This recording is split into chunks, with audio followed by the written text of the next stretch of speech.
Assalamualaikum warahmatullahi wabarakatuh. Perkenalkan, nama saya Nasya Rahmatika Kumairo. Saya dari kelompok 5. Di sini saya akan menjelaskan mengenai pola hereditas yang sudah saya pelajari. Nah, jadi pola hereditas itu dibagi menjadi beberapa materi lagi.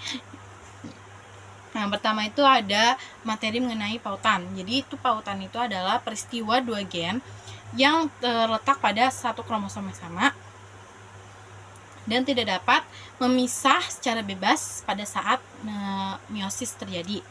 Nah, pautan ini juga dibagi menjadi pautan autosom dan pautan gonosom. Jadi pada pautan autosom itu dia terletak pada kromosom tubuhnya, sedangkan pada pautan gonosom itu dia terjadi pada kromosom kelaminnya. Pautan ini juga dibagi menjadi dua jenis pautan. Yang pertama itu ada pautan sempurna. Dia tuh terjadi pada gen-gen yang terletak pada bagian yang tidak homolog. Sedangkan pada pautan tidak sempurna itu dia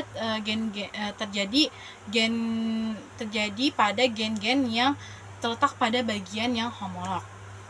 Selanjutnya itu ada materi mengenai pindah silang. Jadi pindah silang ini tuh bertukarnya gen yang ada di dalam kromosom dengan gen-gen yang terletak pada kromosom yang lainnya. Pada pindah silang ini tuh apabila jarak pindah silangnya semakin jauh, maka akan semakin kecil kemungkinan untuk terjadi pautan.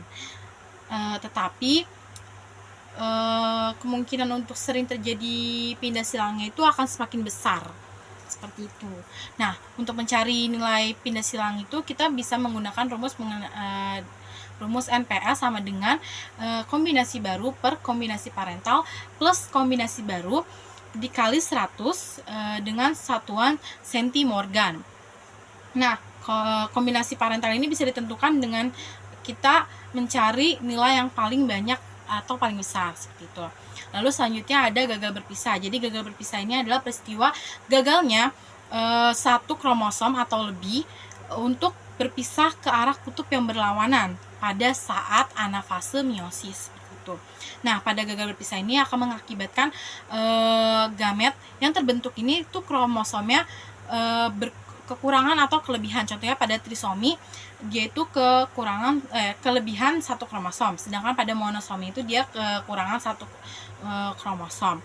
Nah, lalu dia juga bisa mengakibatkan perubahan langsung pada ploidinya. Jadi tuh kan pada normalnya itu dia seharusnya 2 pasang diploid, tetapi karena adanya gagal berpisah ini dia bisa menjadi haploid atau triploid maupun tetraploid, seperti itu. Lalu selanjutnya ada gen letal. Jadi gen letal ini ternyata dia bisa menyebabkan kematian apabila itu dalam keadaan gennya itu dalam keadaan yang homozigot. Nah, gen letal ini juga dibagi menjadi dua, yaitu gen letal dominan dan gen letal resesif. Jadi gen letal dominan ini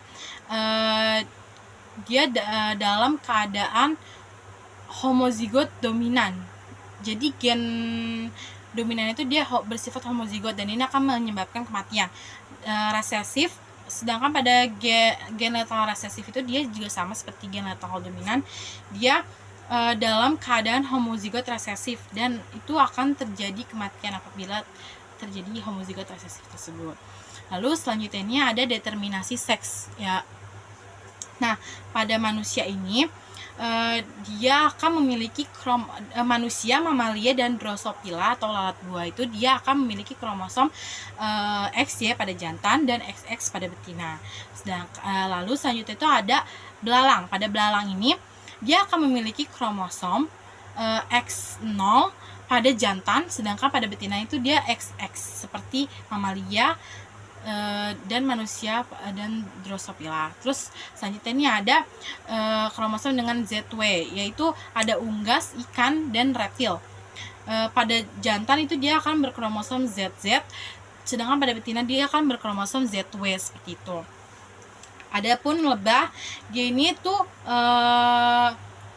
dikategorikan berdasarkan hiploid diploidnya. Jadi apabila sperma membuahi itu dia akan menjadi diploid atau betina. Sedangkan apabila si spermanya ini tidak membuahi pada lebah, itu dia akan menjadi haploid atau jantan, seperti itu. Lalu selanjutnya ada penyakit genetik. Jadi tuh penyakit genetik tuh dibagi menjadi dua, yaitu menurun autosom. Penyakit genetik menurun autosom. Yang dimana tuh autosom ini tuh terjadi di kelainan pada kromosom tubuhnya. Dia itu pada individunya itu saja, tidak akan menurun. Nah, itu dibagi menjadi dua lagi, yaitu dominan dan resesif. Pada dominan itu dia muncul akibat adanya heterozigot ataupun homozigot dominan. Contohnya seperti penyakit sindaktili dan brakidaktili. Terus ada juga menurun autosom resesif. Jadi itu dia terjadi akibat adanya homozigot resesif. Contohnya itu seperti albino dan anemia sel sabit, seperti itu. Terus ada juga menurun gonosom. Jadi itu dia kelainan yang terjadi pada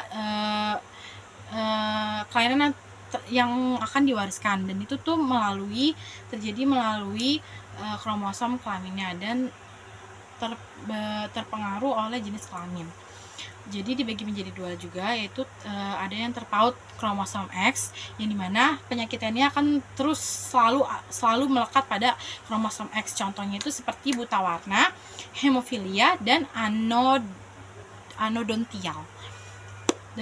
Terus ada pun terpaut kromosom Y, yaitu penyakitnya akan selalu melekat pada si kromosom Y ini. Contohnya seperti webtos sama hypertrichosis gitu.